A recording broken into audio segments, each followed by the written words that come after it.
Good morning बच्चों। तो देखिए कल हमने पहली प्रमेय पढ़ ली है।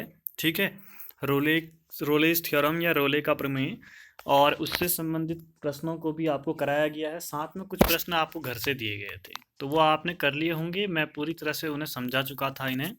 ठीक है, साथ में आपको दिखा भी दिया था किस तरह से करना है करके, तो ये काम आपने किया होगा। आज हम आगे बढ़ेंगे और एक तो आपका आज दूसरी प्रमेय माध्यमान प्रमेय या मीन वैल्यू थ्योरम कहते हैं जिसे, वह पढ़ेंगे। उसके साथ में एक उदाहरण पढ़ेंगे उसका, और साथ में संबंधित ये 4 प्रश्न जो लास्ट के हैं ये करेंगे। फिलहाल 3 करेंगे, फोर्थ वाला आप लोग करेंगे। क्यों करेंगे? क्योंकि ये जो दूसरा क्वेश्चन है इसी को इसमें करना है। बता दूंगा क्या करना है करके। ठीक है, चलिए पहले देख लेते हैं कि आपका माध्यमान प्रमेय क्या है। जैसे रोले की प्रमेय में क्या था, पहले इसे समझ लेना सबसे ज़रूरी है। हमें वहाँ पर भी एक फलन दिया होता था। ठीक है, एफ जो ए से बी से ए बी से आर में एक तरह से संबंधित होता था। ठीक है, उसके बाद हम लोगों को पहली चीज़, पहला स्टेप क्या होता था कि जो एफ फलन है, पहली बात ये क्या होना चाहिए, सतत यानी कंटिन्यूस होना चाहिए, और अवकलनीय होना चाहिए यानी डिफरेंशिएबल होना चाहिए। दोनों चीज़ें होनी चाहिए थी। दूसरा दूसरा स्टेप था एफ ए बराबर एफ बी होता था। ठीक है, जब ये दो हो जाएं तो तीसरा स्टेप में हमें F dash C equal to 0 निकालना पड़ता था। और इससे जो सी निकलेगा हल करने के बाद, वो किसके अंदर होना चाहिए, ये आपका ओपन ब्रैकेट ओपन इंटरवल ए से बी, इसके अंदर होना चाहिए। ये दिखाना पड़ता था लास्ट वाला स्टेप। ये दो चीज़ें होंगी तब आप तीसरी चीज़ को करोगे। ये आपका रोले प्रमेय में था। अब यहाँ पर भी लगभग सेम है। यहाँ पर क्या सेम है, अब मैं आपको बताता हूँ। मध्यमान प्रमेय में पहला स्टेप पूरा सेम है। आपके लिए ये एक फलन दिया है सेम, उसको आपको क्या दिखाना है, सतत और अवकलनीय दिखाना है। उसके बाद दूसरा स्टेप है ही नहीं यहाँ पर, दूसरा वाला इसने बोला ही नहीं है कि दूसरे स्टेप के बारे में, ये इसकी बात ही नहीं है। पहला स्टेप ये है, और तीसरा स्टेप जो है यहाँ पर दूसरा स्टेप आकर, ये एफ डैश सी जो 0 है यहाँ पर इसका एक फॉर्मूला दिया गया है, और उस सूत्र में रखने के बाद आपको सी निकालना होता है, और वो सी इसी के अंदर होना चाहिए जिसके अंदर रोले वाला है, ये ए से बी छोटा वाला ब्रैकेट। ठीक है, यानी ओपन इंटरवल ए से बी, समझिए, विवृत अंतराल इसके अंदर होना चाहिए। तो अब देखते हैं कैसे। देखिए एक फलन आपको एफ ए से बी ए टू बी से आपको आर में दिया गया है, और आपसे बोला गया है कि ये सतत हो किस ब्रैकेट में, क्लोज्ड इंटरवल में, यानी संवृत अंतराल में ये क्या हो आपका, सतत हो, और विवृत अंतराल में आपका अवकलनीय हो यानी डिफरेंशिएबल हो। ये दो चीज़ें तो सेम होगी, पहला स्टेप। दूसरा आपको उसके बाद सीधे से आपको क्या करना है कि आप एफ डैश सी बराबर एक आपको सूत्र है F B minus F A बट्टे बी माइनस ए, और इसको इसमें मान रखने के बाद आप सी का मान निकालोगे, और सी का कोई ना कोई अस्तित्व होगा किस अंतराल में, ए से बी छोटे वाले ब्रैकेट के अंदर, ए से बी के अंदर। यानी वही सेम काम, बस ये सूत्र आ गया नया और एक दूसरा स्टेप कम हो गया इसमें, तो ये छोटा सा है। इंग्लिश वाले देख लेंगे एक बार। लेट एफ जो ये है एक फलन है जो कंटिन्यूस होगा ए से बी में, और डिफरेंशिएबल होगा इस छोटे वाले ए से बी में। तो वहाँ पर एक सी एग्जिस्ट करेगा जिसके लिए एफ डैश सी बराबर F B minus F A upon B minus A होगा। ठीक है, तो ये तो आपको याद कर लेना है। अब आते हैं प्रश्नों की ओर जो कि आसान से हैं। तो पहला क्वेश्चन क्या है, जो उदाहरण है आपको दिया हुआ 43वां, आपको एक अंतराल दिया गया है 2 से 4 का, यानी ए का मान इसमें 2 हो गया और बी का मान इसमें 4 हो गया। साथ में एक फलन दिया गया है एफ एक्स बराबर एक्स स्क्वायर, और आपसे कहा गया है मध्यमान प्रमेय को सत्यापित कीजिए यानी वेरीफाई मीन वैल्यू थ्योरम। तो ये काम हमने करना है। ठीक है, वही 2 स्टेप करेंगे और आसानी से रोले के प्रमेय से भी आसानी से हल हो जाएगा ये, समझ गए। चलिए देखते हैं। पहला स्टेप आपको एफ एक्स बराबर एक्स स्क्वायर दिया है। आप कहोगे यह एक बहुपद है, अतः एफ एक्स जो है वो अंतराल 2,4 में सतत तथा 2,4 में अवकलनीय होगा। ध्यान रखना सतत वाला जो है ये क्लोज ब्रैकेट है, क्लोज इंटरवल है, और ये जो है ओपन इंटरवल है, डिफरेंशियल वाला अवकलनीय वाला। इंग्लिश वाले इसका इंग्लिश ट्रांसलेट करके लिखेंगे, पीछे कई बार लिखा चुका हूँ। ठीक है, उसके बाद दूसरा चरण क्या होगा, दूसरे स्टेप में एफ डैश सी बराबर आपको F B minus F A upon B minus A दिया गया है सूत्र। इस फॉर्मूले में मान रखोगे, आपको एफ एक्स बराबर एक्स स्क्वायर क्वेश्चन में दिया है, तो एफ डैश एक्स से निकालोगे तो एक्स स्क्वायर का 2x हो जाएगा। अब आपको एफ डैश सी लिखना है तो 2c हो जाएगा। ठीक है, तो एफ डैश सी की जगह तो हमने 2c रख दिया, और बी और ए के मान उसने वहाँ प्रश्न में दिए गए हैं। ए का मान 2 है, बी का मान 4 है, तो बी की जगह आप 4 रख लोगे। ठीक है, और ए की जगह 2 रख लोगे, तो 4 F4 minus F2 upon 4 minus 2 होगा।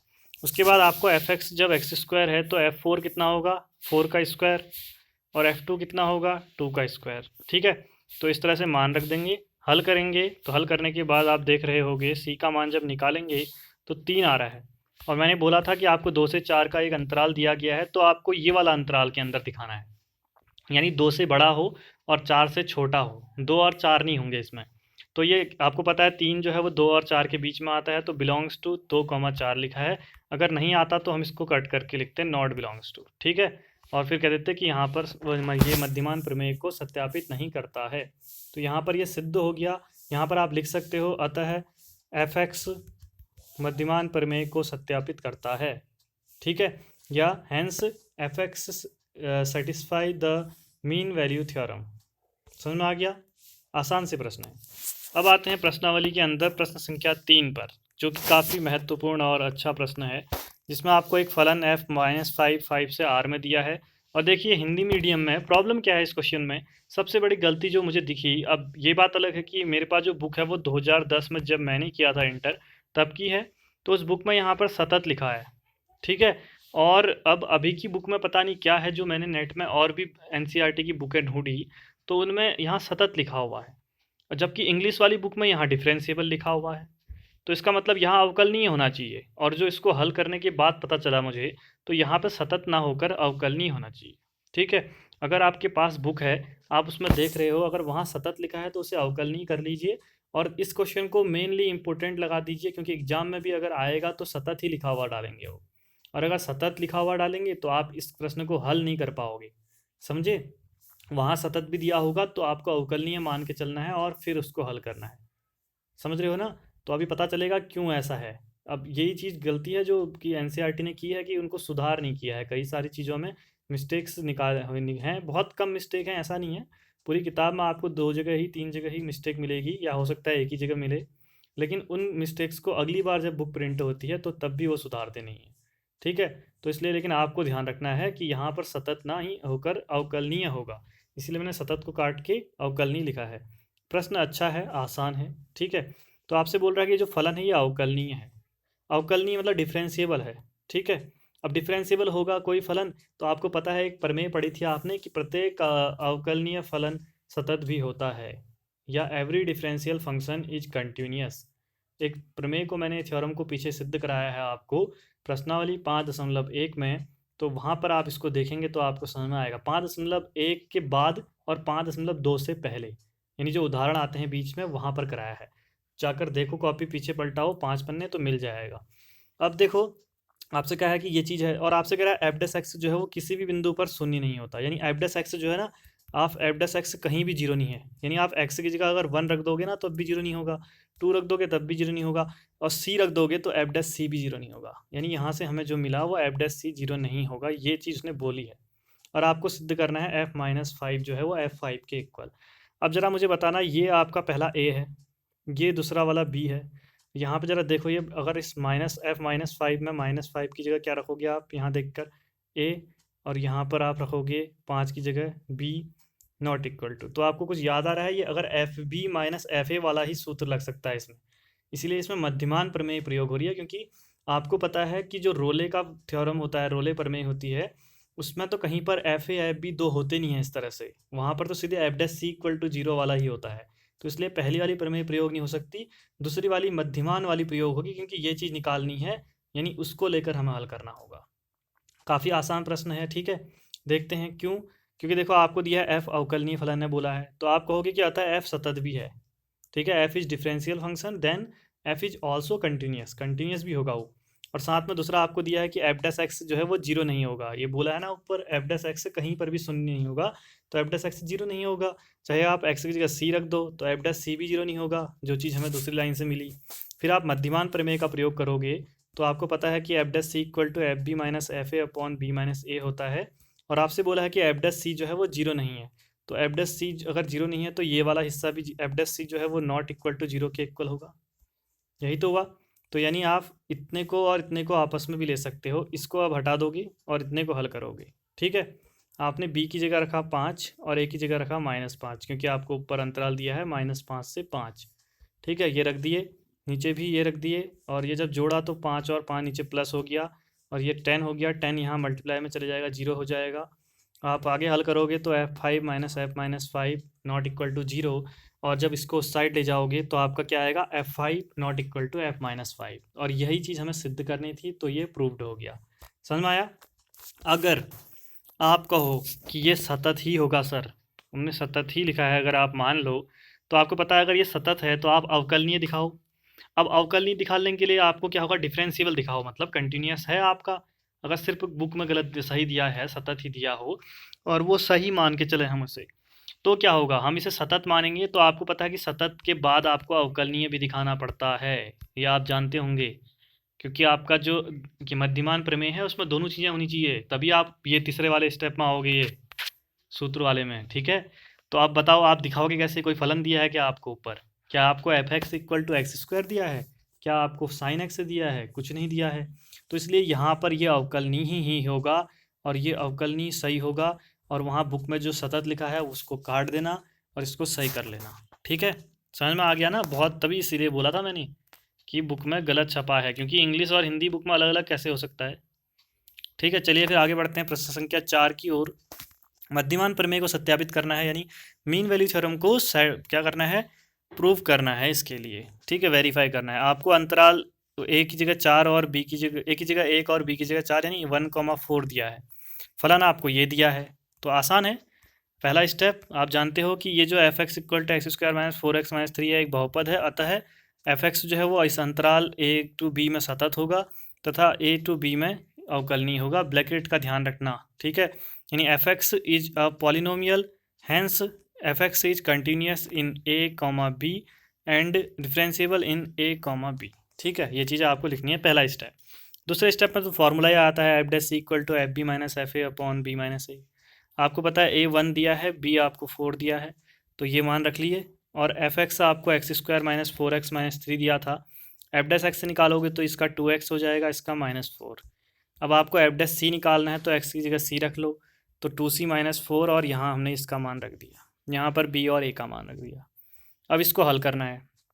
ठीक है, तो 2c माइनस 4 ऐसा रहेगा। f4 निकालोगे तो एफ एक्स तो इतना है, f4 निकालोगे तो x की जगह 4 रखोगे तो ये हो जाएगा, और f1 निकालना है तो यहाँ पर आप इसकी जगह पर 1 रखोगे, तो ये 1 रखा है हमने, और इसको हल किया है।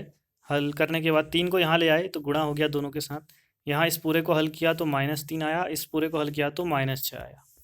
बाद में ये ब्रैकेट हटा तो -3 प्लस 6, ये फिर माइनस होने के बाद 3 आ गया, और फिर 12 को इधर भेज कर 12 प्लस 3 15 हुआ, और सी निकाला तो 15/6, यानी इसको हमने डिवाइड करके देखा तो 2.5 आ रहा है, और ये 4 है। ठीक है, 4 होगा। तो आपको पता है कि 2.5 जो है वो 1 और 4 के बीच में आता है, बिल्कुल आता है, इसके बीच में होगा ना, 2 और 3 के बीच में, तो यानी ये बिलोंग्स टू लिखेंगे और प्रूव्ड लिख देंगे। यहाँ पे 4 है। ठीक है, बस इतना सा है। आया समझ में? आसान है, मुझे नहीं लगता कुछ कठिन था इसमें। अगला क्वेश्चन, वही मीन वैल्यू थ्योरम को सत्यापित करो, यानी मध्यमान प्रमेय को। एफ एक्स बराबर ये दिया है आपको, ए और बी के मान दिए हैं, इतना एक हिस्सा है। अब ये दूसरा हिस्सा है नीचे, F dash C equals to 0 अगर आपको दिया हो तो सी 1,3 के लिए सी का मान निकालोगे। ठीक है, दूसरा पार्ट है, इसलिए ध्यान रखना, अच्छा क्वेश्चन है, कोई ऐसा क्वेश्चन नहीं है ये। चलिए पहला पार्ट तो करें। पहला पार्ट, पहली लाइन आपको खुद लिखनी है स्टेप, क्योंकि अब बार बार मैं ही लिख कर क्या करूँ इसको। ठीक है, तो ये एफ एक्स बराबर इतना एक बहुपद है, अतः यह क्या होगा, बड़े ब्रैकेट 1,3 में सतत होगा, और छोटा ब्रैकेट 1,3 में अवकलनीय होगा। इंग्लिश मीडियम वाले, F X is a polynomial, hence F X is continuous in this and differentiable in this. समझे, ये लिखना है खुद। दूसरा स्टेप में आते हैं, आपको पता है फॉर्मूला होता है लिखा, एफ एक्स आपको ये दिया है, एफ डैश एक्स निकालोगे तो 3x स्क्वायर होगा, यहाँ -10x होगा, यहाँ -3 होगा। सी की जगह सी रख दोगे इसमें तो 3c स्क्वायर -10c -3 होगा। ए और बी की जगह मान रख दोगे 1 और 3, तो ये रहा। और अब आपने f3 निकालना है, तो f3 कैसे आएगा, एफ एक्स ये दिया है तो इसमें x की जगह 3 रख दो, और f1 कैसे आएगा, इसमें आप x की जगह 1 रख दो, और फिर आप इसको हल करोगे तो हल करने के बाद ये कुछ इस तरह का आया -10। अब -10 को इधर साइड लाओगे तो +10, और ये सब ऐड माइनस करोगे तो +7 आ जाएगा। ठीक है, ये आपके पास एक क्या आ गया है, बहुपद यानी पॉलिनोमियल आ चुका है, एक क्वाड्रेटिक इक्वेशन आ चुकी है, ठीक है, द्विघात समीकरण। इसको हल करना आपको आता है मिड टर्म स्प्लिटिंग से। 10 के आप गुणनखंड करोगे -7 -3, फिर आप इन दोनों में 1 फिर सी कॉमन लोगे तो ये आएगा, इन दोनों में -1 कॉमन लोगे तो ये आएगा। एक ब्रैकेट में ये वाला हिस्सा, एक ब्रैकेट में ये वाला हिस्सा। पहले वाले से करोगे सी का मान 1 आया, दूसरे वाले से 7/3 आया। अब देखो दोनों ही होंगे इसमें। जो सी बराबर 1 है ना, वो तो 1 से 3 के अंदर नहीं होगा, 1 से बड़ा नहीं है ना, वो 1 के बराबर है। आपको पता है इस छोटा वाला ब्रैकेट का मतलब 1 इसमें नहीं है, तो ये नॉट पेरिम, हम देखो डज नॉट बिलोंग्स टू कर दिया। लेकिन जो 7/3 है, इसको अगर हल करोगे 3 दूनी 6.33 9, 2.33 आएगा, और ये 1 और 3 के बीच में होता है, तो यानी ये बिलोंग्स टू होगा। तो यानी इसके ये मान के लिए ये सिद्ध हो गया, समझिए। अब दूसरा प्रश्न जो हमें दूसरा पार्ट दिया था, इसी के अंदर दूसरा पार्ट है कि एफ सी जो है वो 0 अगर हो तो सी और 1 और 3 के लिए निकालो। तो आपने एफ सी 0 कहा, तो आपको पता है एफ एक्स से इतना है, तो एफ सी की जगह ये मान रख दिया। और इसको अगर आप हल करोगे तो इसका मिड टर्म स्प्लिटिंग नहीं होता है, ठीक है, मिड टर्म स्प्लिटिंग इसमें नहीं होता। तो आप क्या करोगे, इसको श्रीधराचार्य विधि से हल करोगे, ठीक है। तो यानी क्वाड्रेटिक फार्मूले से सॉल्व करोगे, आपको पता होगा सी क्या होता है। इसमें सी का मान निकालना है, तो सी लिखते हैं -b + √b² - 4ac/2a। इम्पोर्टेंट है हाँ ये क्वेश्चन, इसमें रखोगे आप, रख दिया, हल करोगे, फिर 2 कॉमन लिया ऊपर नीचे, और यहाँ पे 2 काट दिया, ठीक है, ऊपर नीचे इससे इसमें। फिर एक बार प्लस मान लिया और एक बार माइनस लिया। √34 को हल किया तो ये 5 दशमलव कुछ आएगा, और फिर इनको हल करके इतना मान आया, और एक बार माइनस वाले में भी रखा और इतना मान आया। अब आप देख रहे होगे कि 3.61 जो है वो 1 और 3 के बीच में नहीं आता है, 3 से बड़ा है। उसके बाद जो -0.28 है वो भी नहीं आता है, यानी दोनों ही नहीं आते हैं। तो इसका मतलब हम क्या लिख सकते हैं कि एफ सी जो 0 है ना, इसके लिए सी का कोई मान नहीं होगा। Hence there is no value of C for F C equal to 0। F C के लिए सी का कोई मान नहीं है, उसने बोला सी का मान निकालो, ठीक है। आया समझ में? यानी अच्छा क्वेश्चन है। कौन सा? ये वाला। कौन सा वाला? दोबारा एक बार देखते हैं। बेहतरीन क्वेश्चन मानेंगे 5th क्वेश्चन को, इम्पोर्टेंट लगा देना, आ सकता है एग्जाम में। 6ठे क्वेश्चन को आपने करना है। क्यों? क्या लिखा है? प्रश्न संख्या 2 में जितने भी फलन दिए हैं ना, तीनों मध्यमान प्रमेय चेक करो क्या है उसमें। तो ये वाला क्वेश्चन जो है मध्यमान चेक करो। आपको पता है पहला और दूसरा क्वेश्चन, ये दोनों है आप जब किए होंगे इसको रोले के प्रमेय के लिए, तो आपने देखा होगा कि जब आप इसको अवकलनीय दिखा रहे थे या सतत दिखा रहे थे तो नहीं हो रहा था, तो पहला ही स्टेप नहीं हो रहा था, आपने वहीं पर बोल दिया था कि रोले का प्रमेय सत्यापित नहीं होगा। लेकिन मध्यमान के लिए भी आपको सेम काम करना है। आपको पता है कि आप जैसे सतत दिखाओगे नहीं होगा, क्योंकि मध्यमान में भी सतत तो होना चाहिए ना, पहला स्टेप। जहाँ पर सतत नहीं हुआ वहीं पर लिख दोगे कि अतः यहाँ पर भी मध्यमान प्रमेय नहीं लगेगी। दूसरे में भी पहले दोनों सेम ही है, पहला दूसरा। तीसरे वाले हिस्से को आपने करना है, क्योंकि देखो मैं इतने क्वेश्चन जब करा चुका हूँ तो एक क्वेश्चन तो आप कर ही सकते हो मध्यमान के लिए, तीसरा वाला एफ एक्स वाला। पहला स्टेप सेम हो गया, एफ एक्स बराबर x² - 1 जो है ये एक बहुपद है, तो ये अवकलनीय और सतत दोनों होगा। फिर एफ सी इक्वल टू 0 रखकर F C equal to FB-FA/B-A रखोगे, ठीक है, तीसरे में, और उसमें मान रखकर हल करोगे तो सी का एक मान आएगा जो 1 और 2 के बीच में होना चाहिए। अगर होगा तो आप लिखोगे कि ये एफ फलन जो है वो मध्यमान प्रमेय को सत्यापित करता है, और अगर नहीं होगा तो नॉट बिलोंग्स टू लगाकर अगली लाइन पे लिख दोगे कि सत्यापित मतलब इसको नहीं करता है, ठीक है, सत्यापित नहीं करता है। समझ गए ना?